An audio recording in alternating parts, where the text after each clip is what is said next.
नमस्कार दोस्तों, welcome to action study point. मैं हूं सौरभ शुक्ला। दोस्तों, इस वीडियो में हम आपके बिहार से सेंट्रल लेवल मेंस एग्जाम के लिए करंट अफेयर का दोस्तों जो है मोस्ट इंपॉर्टेंट 30 प्रश्न जो है देखने वाले हैं।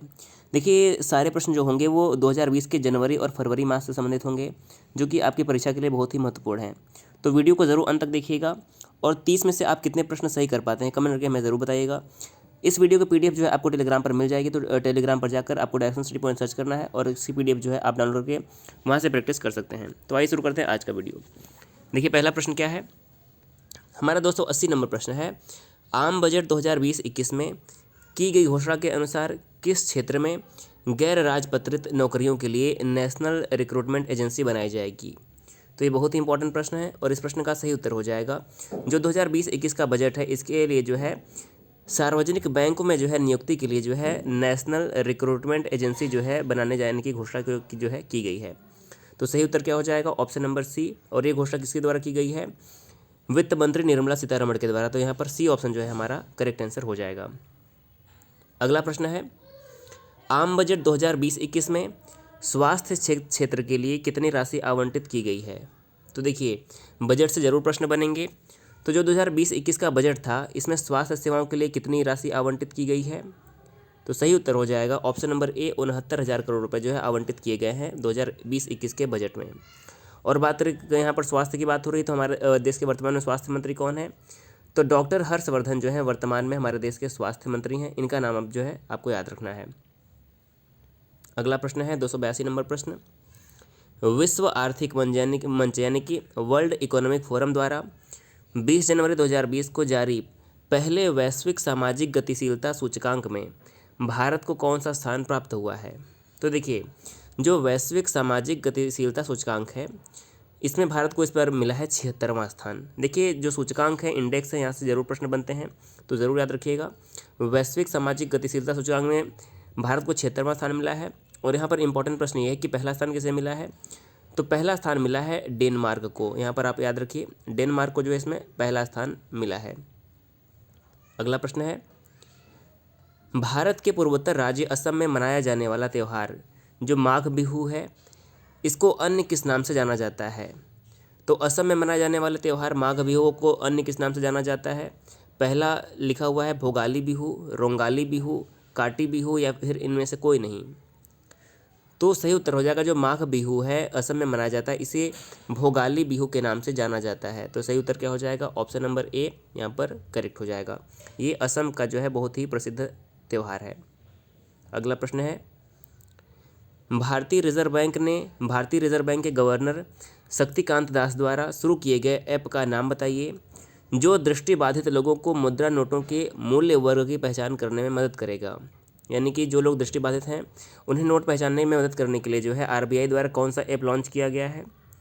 तो इस प्रश्न का सही उत्तर हो जाएगा option number D, money app जो है लॉन्च किया गया है दृष्टिबाधित लोगों के लिए। अब देखिए, यहाँ पर मनी का फुल फॉर्म बहुत इंपॉर्टेंट है। इसका फुल फॉर्म क्या हो जाएगा?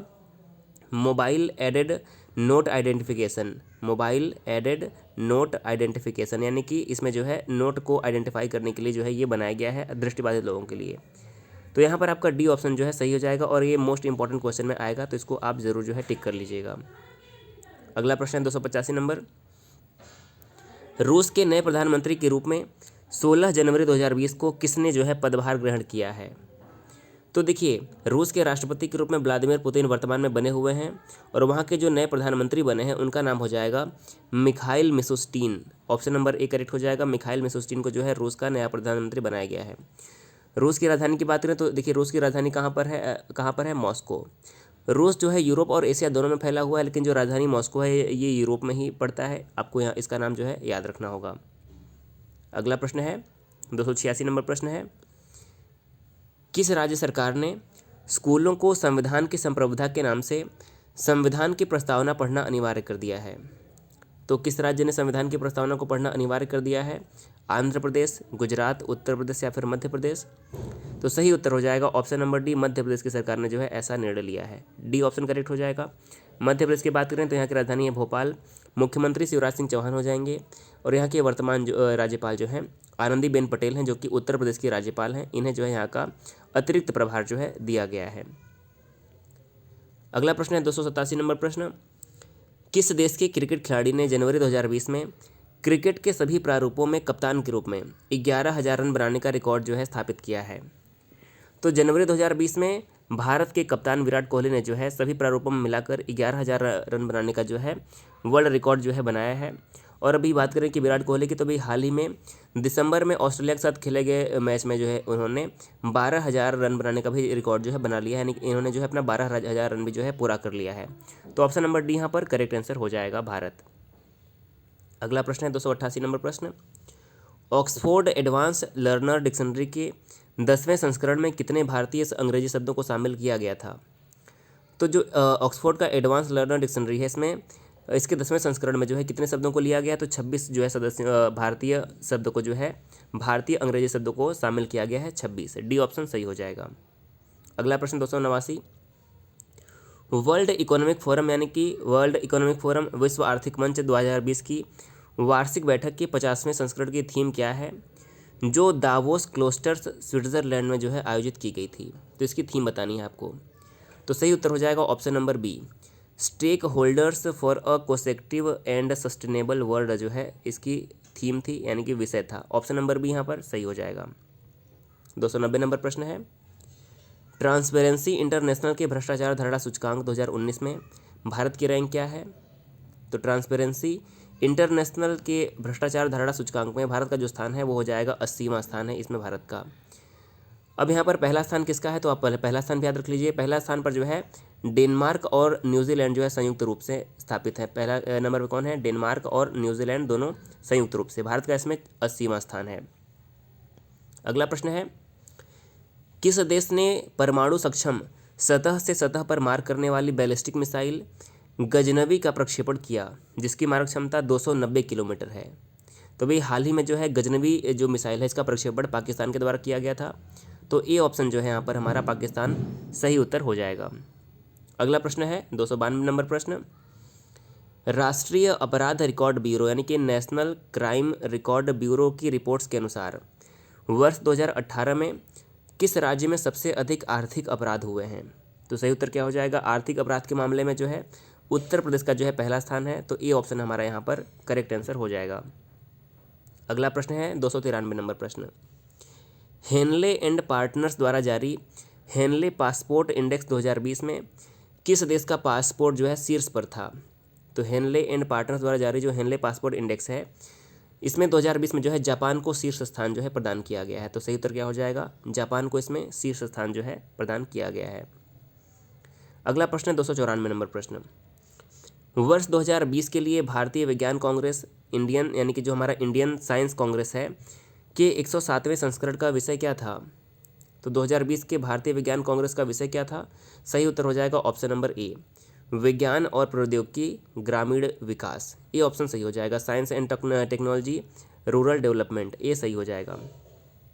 अगला प्रश्न है 295 नंबर प्रश्न, 10वें राष्ट्रीय मतदाता दिवस का विषय क्या है जो 25 जनवरी 2020 को मनाया गया? देखिए प्रत्येक वर्ष 25 जनवरी को जो है राष्ट्रीय मतदाता दिवस मनाया जाता है, यानी कि नेशनल वोटर्स डे मनाया जाता है। इस बार की थीम क्या थी, विषय क्या था? तो सही उत्तर हो जाएगा सी, मजबूत लोकतंत्र के लिए चुनावी साक्षरता जो है इस बार की थीम थी, मजबूत लोकतंत्र के लिए चुनावी साक्षरता।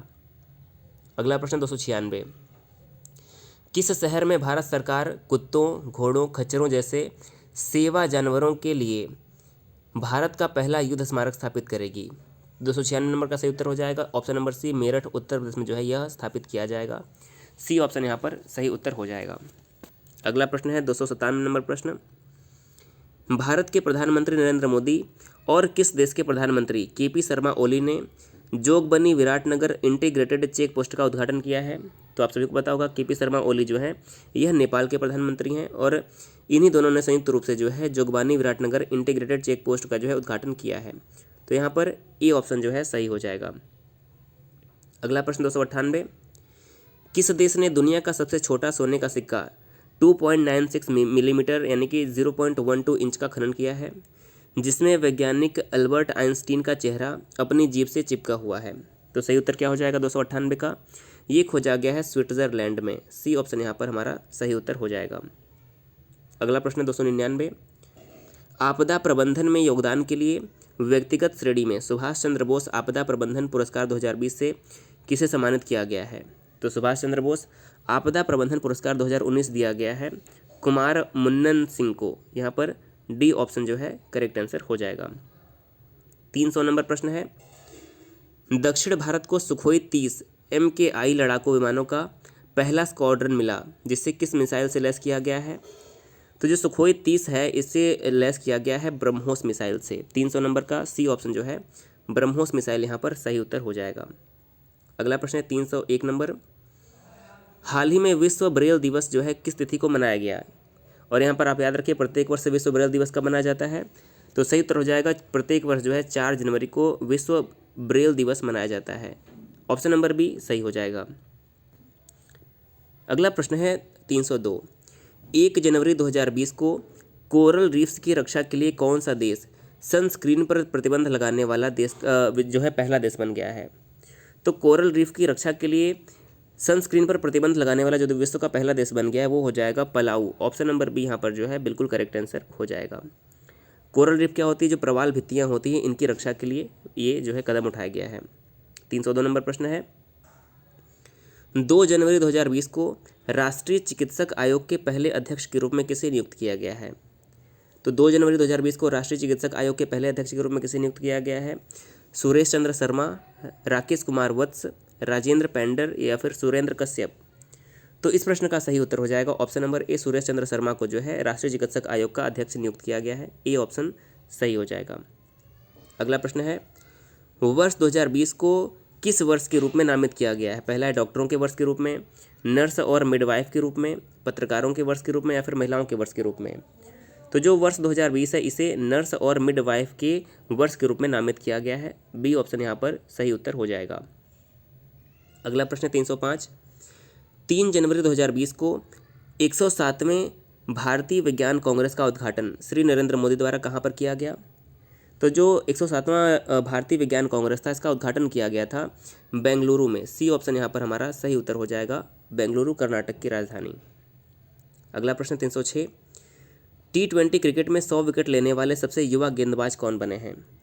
तो T20 में सबसे तेज जो है 100 विकेट लेने वाले युवा गेंदबाज बने हैं मुजीबुर रहमान। देखिए मुजीबुर रहमान किस देश के हैं? ये बांग्लादेश के खिलाड़ी हैं और इन्होंने जो है सबसे तेज 100 विकेट लेने का जो है T20 में रिकॉर्ड बनाया है। तो ऑप्शन नंबर बी यहाँ पर सही हो जाएगा।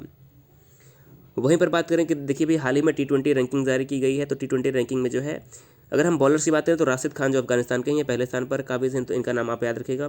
ODI रैंकिंग की बात करें तो हाल ही में जो ODI रैंकिंग जारी की गई है इसमें विराट कोहली नंबर 1 पे और जो है रोहित शर्मा जो है नंबर 2 पे जो है अभी भी बने हुए हैं। अगला प्रश्न है 307 नंबर, महिलाओं की सुरक्षा के लिए व्हाट्सएप सेवा दामिनी किस राज्य द्वारा शुरू की गई है? तो इस प्रश्न का सही उत्तर हो जाएगा ऑप्शन नंबर सी, उत्तर प्रदेश। बात करें उत्तर प्रदेश की तो यहाँ की राजधानी क्या है? उत्तर प्रदेश की राजधानी है लखनऊ। और लखनऊ से आपके कई प्रश्न बनते हैं। पहला तो ये बनता है कि राष्ट्रीय औषधि संस्थान कहाँ पर है? तो ये हमारा लखनऊ में है। केंद्रीय सुगंधित पौध संस्थान कहाँ पर है? ये भी लखनऊ में है। और केंद्रीय वनस्पति अनुसंधान संस्थान यानी कि बॉटनिकल रिसर्च गार्डन कहाँ पर है? तो ये भी हमारा कहाँ पर है? लखनऊ में है। तो ये प्रश्न कई बार पूछा गया है, इसे आप जरूर याद रखिएगा। इसके अलावा अगर हम उत्तर प्रदेश की बात करें तो उत्तर प्रदेश में दुधवा राष्ट्रीय उद्यान है। दुधवा राष्ट्रीय उद्यान कहाँ पर है? तो ये उत्तर प्रदेश में है, ये बात याद रखिएगा। इसके अलावा जो उत्तर प्रदेश है वो आलू के उत्पादन में प्रथम स्थान पर है। ये प्रश्न कई बार पूछा गया है। आलू के उत्पादन में, गन्ना के उत्पादन में भी जो है उत्तर प्रदेश का पहला स्थान है। अगला प्रश्न 308, 3 जनवरी 2020 को भारतीय रेलवे ने यात्रा के दौरान किसी भी शिकायतों के निवारण के लिए एक एकीकृत हेल्पलाइन नंबर की घोषणा की है। तो वह कौन सा हेल्पलाइन नंबर है? सही उत्तर हो जाएगा 139 यानी कि 139 हेल्पलाइन जो है ये शुरू किया गया है भारतीय रेलवे के द्वारा। अब बात आई भारतीय रेलवे की, तो रेलवे के भारतीय रेल मंत्री वर्तमान में कौन है? तो पीयूष गोयल जो है वर्तमान में रेल मंत्री हैं। और वर्तमान में आरआरबी के चेयरमैन कौन है? तो आरआरबी के चेयरमैन हो जाएंगे वीके यादव। क्या नाम है? वीके यादव जो है वर्तमान में आरआरबी के चेयरमैन है। इनका नाम आप याद रखिएगा। अगला प्रश्न है, कौन सी राज्य सरकार रेत की डोर डिलीवरी यानी कि होम डिलीवरी शुरू करने की योजना बना रही है? तो इस प्रश्न का सही उत्तर क्या हो जाएगा? 309 नंबर का प्रश्न सही हो जाएगा। आंध्र प्रदेश जो है यह रेत की होम डिलीवरी देने की जो है योजना बना रहा है। सी ऑप्शन जो है सही हो जाएगा। अब देखिए यहाँ पर बात है आंध्र प्रदेश की, तो आंध्र प्रदेश के बारे में जान लेते हैं। देखिए सबसे पहले इंपॉर्टेंट प्रश्न है कि आंध्र प्रदेश में जो है देश का 25वां हाईकोर्ट स्थापित हुआ गया है आंध्र प्रदेश की राजधानी अमरावती में। अब देखिए यहाँ से 3 प्रश्न आपको याद रखने हैं। आंध्र प्रदेश एकमात्र हमारे देश का ऐसा राज्य है जहाँ की 3 राजधानी जो है तो इसका नाम आप याद रखिएगा। पहली राजधानी क्या है? आंध्र प्रदेश की जो लेजिस्लेटिव राजधानी है वो क्या हो जाएगी? अमरावती। तो अमरावती में जो है देश का 25वां हाईकोर्ट बनाया गया है। यहाँ की जो एग्जीक्यूटिव राजधानी बनाई गई है वो बनाई गई है विशाखापट्टनम, याद रखिएगा। दूसरा क्या हो जाएगा? विशाखापट्टनम। और यहाँ की जो जुडिशियल कैपिटल बनाई गई वो बनाई गई कुर्नूल। तो ये जो है 3 राजधानियाँ जो है वो आपकी हो जाएंगी आंध्र प्रदेश की। तो ये प्रश्न आपको यहाँ से याद रखना है। यहाँ के वर्तमान में मुख्यमंत्री कौन है? तो यहाँ के वर्तमान में मुख्यमंत्री हैं जगन मोहन रेड्डी। और यहाँ के वर्तमान में राज्यपाल कौन है? तो विश्वभूषण हरिचंदन जो है वर्तमान में आंध्र प्रदेश के राज्यपाल हैं। और आंध्र प्रदेश भाषाई आधार पर गठित होने वाला देश का पहला राज्य है, तो इसका भी नाम आप याद रखिएगा। और आज का हमारा अंतिम प्रश्न है, 1 जनवरी 2020 को किसने मुद्रा नोटों की पहचान करने हेतु दृष्टिहीनों के लिए मनी ऐप लॉन्च किया है? तो देखिए, हमने एक प्रश्न में आपको बताया था कि जो मनी ऐप लॉन्च किया गया वो आरबीआई के द्वारा दृष्टिबाधित लोगों को जो है नोट पहचानने में मदद करने के लिए बनाया गया है। यह आरबीआई द्वारा जो है लॉन्च किया गया, तो सी ऑप्शन करेक्ट हो जाएगा। इसका फुल फॉर्म क्या होता है?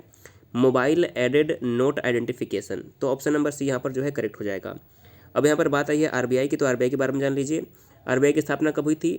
1 अप्रैल 1935। 1 अप्रैल 1935 को आरबीआई की स्थापना हुई थी और इसीलिए जो है 1 अप्रैल को आरबीआई डे मनाया जाता है, ये याद रखिएगा। आरबीआई की वर्तमान में हेडक्वार्टर कहाँ पर है? तो आरबीआई का जो हेडक्वार्टर है वो है मुंबई। और यहाँ के वर्तमान में आरबीआई गवर्नर कौन है? तो शक्तिकांत दास जो है आरबीआई के गवर्नर हैं। तो देखिए, इस वीडियो में हमने 30 प्रश्न करंट अफेयर के डिस्कस किए। आपने कितने सही किए हमें ज़रूर बताइएगा। अगर आपने 25 से अधिक सही प्रश्न किया है तो आपका जो है करंट अफेयर की तैयारी काफ़ी अच्छी है। वीडियो को जरूर शेयर करिएगा। वीडियो देखने के लिए बहुत बहुत धन्यवाद।